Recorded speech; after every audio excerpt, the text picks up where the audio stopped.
నమస్తే, నేను మీ జర్నలిస్ట్ గణేష్. నిజంగా ఆన్లైన్ బెట్టింగ్లో బాగా ఆగడాలు చిలరేగిపోతున్నాయి. రీసెంట్గా ఆన్లైన్ బెట్టింగ్లకు ఒక యువకుడు బలైన సంఘటన మనకు వెలుగులోకి వచ్చింది. ఇది ఒకసారి చూసే ప్రయత్నం చేద్దాం. నిజంగా ఆన్లైన్లో బెట్టింగ్లు పెట్టే ప్రతి ఒక్కరికి జర జాగ్రత్తగా ఉండుర్రి. ఇంకోటి, ఆన్లైన్ బెట్టింగ్ ప్రమోషన్ చేసే ప్రతి ఒక్కరిని కూడా మీరు కూడా ఒళ్ళు జాగ్రత్త పెట్టుకొని ఉండుర్రి. ఎందుకు అంటే మీరు ప్రమోషన్లు చేయడం వలన మీకు డబ్బులు వస్తున్నాయి కావచ్చు, కానీ విషయం ఏంటి అంటే మీరు చేసే రివరింగ్ వలన వీళ్ళ వలన చాలామంది కుటుంబాలు రోడ్ల మీద పడుతున్నాయి. ప్రతి ఒక్కరూ బెట్టింగ్లు చేసేవాళ్ళు ప్రతి ఒక్కరూ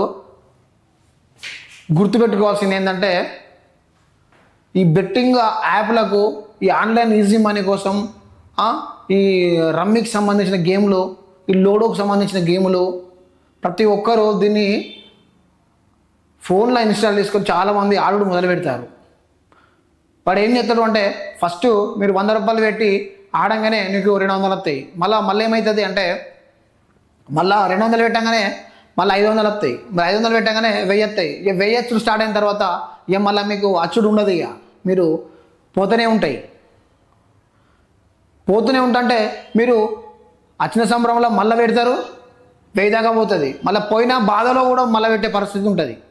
మళ్ళీ పెట్టి ఏం చేస్తారు అంటే, ఇక మీరు ఆడుతూనే ఉంటారు.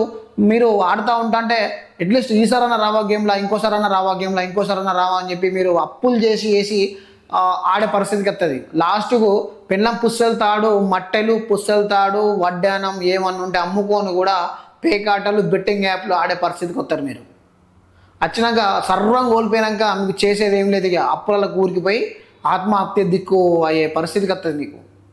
ప్రతి ఒక్కరూ ఆన్లైన్ బెట్టింగ్ చూసే వ్యక్తులు ప్రతి ఒక్కరు దీన్ని గమనించాలి.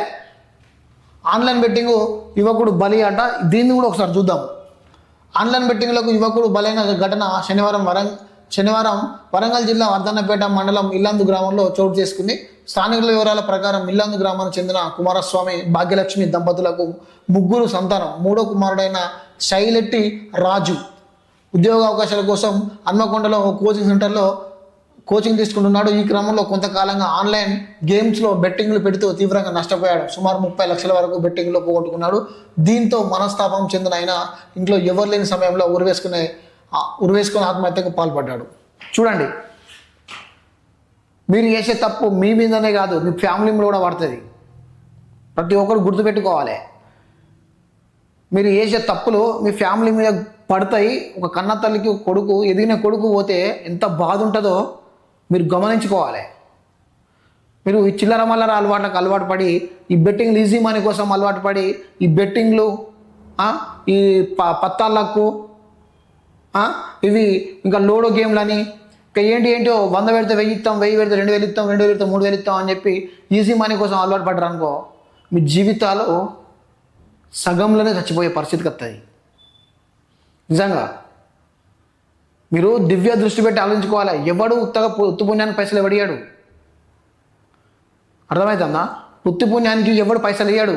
కష్టపడితేనే 4 రూపాయలు వస్తాయి. కష్టపడితేనే 4 రూపాయలు వస్తాయి. ఇంకోటి ఏంటంటే, కష్టపడ్డ 4 రూపాయలలో కూడా 10 రూపాయలు మిగిలిపోతాయి. ఇలా ఈ బెట్టింగ్లు చేసి ఆడడం వల్ల అప్పులే అవుతారు తప్ప మీరు ఎన్నడూ బాగుపడరు. ఒకవేళ బాగుపడ్డా కానీ మీ మైండ్ సెట్ ఎలా ఉంటుంది అంటే, మళ్ళీ 1,00,000 రూపాయలు వచ్చినాయి కదా, ఈ 1,00,000 పెట్టి ఆడితే ఇంకో 4-5 లక్షలు రావా అని చెప్పి పెడతారు. ఈ 1,00,000తో పాటు ఇంకో 2-3 లక్షలు కూడా వేసుకపోతుంది. లాస్ట్కు మిమ్మల్ని బజార్కి ఈడ్చే పరిస్థితికి వస్తుంది. ప్రతి ఒక్కరూ ఈ బెట్టింగ్స్ యాప్కి సంబంధించిన పబ్లిసిటీ చేసే ప్రతి ఒక్కరూ మీరు కూడా మీ యొక్క దివ్య దృష్టిని ఆలోచించుకోండి. మీ మనసుకు ఒకసారి చెప్పుకోండి. నేను చేయడం వలన, నేను యాడ్స్ చేయడం వలన ఎంతమంది తల్లులకు కొడుకులు పోతాండ్రు, నాకు డబ్బులు రావడం వలన ఎంతమంది కడుపు కోత మిగులుతుంది, ఎంతమంది బలైతాండ్రు, ఈ యాప్ వల్ల నాకు ఏం లాభం వస్తుందో అనేది మీరు ఆలోచిస్తున్నారు. కానీ యువతల మీరు చేసే ప్రమోషన్ వల్ల ఆడి రిఫరల్ తీసుకున్న వాళ్ళు ఆత్మహత్యలు తీసుకునే పరిస్థితికి వస్తుంది. ఒక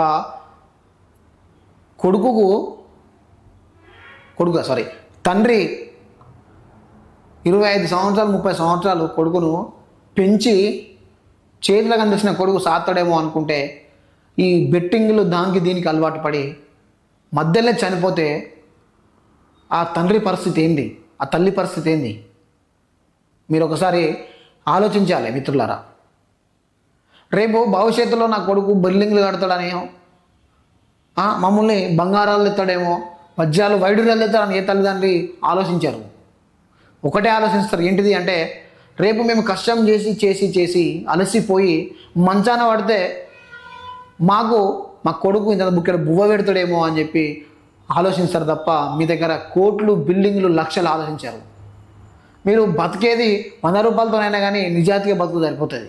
అంతేగాని ఇలాంటి కుటుంబాలను బలి తీసుకునే బతకడం వేస్ట్. అది ప్రతి ఒక్కరూ ఈ ఆన్లైన్ బెట్టింగ్ ఆడేవాళ్ళు ప్రతి ఒక్కరు గుర్తుపెట్టుకోండి. ఈ విషయంలో మిమ్మల్ని నేను నొప్పిస్తే క్షమించండి మిత్రులారా. ఎందుకు అంటే చెట్టంత ఎదిగిన కొడుకు చనిపోతే కన్న తండ్రికి ఎంత శోకం ఉంటుందో, కన్న తల్లికి ఎంత కడుపుకోతుంటుందో మీరు ఆలోచించాలి. ఆలోచించి ఈ నిర్ణయాలు తీసుకోవాలి. మీకు చేతన కాకపోతే ఏదన్నా కిరాణం కొట్టబెట్టుకొని బతుకుర్రి. నాదాని ఏం లేదు, జాబులే చేయను అన్నది ఏం లేదు, బెట్టింగ్లు ఆడన్నది ఏం లేదు. ఎట్లయినా బతుకుతా అయిపోయాయి, పైసలు సంపాదించుకుంటే అయిపోయాయి, బస్కి అంతే. ప్రతి ఒక్కరు గుర్తుపెట్టుకోండి అన్న, నేను మీ మంచి కొరకే చెప్తా ఉన్నా.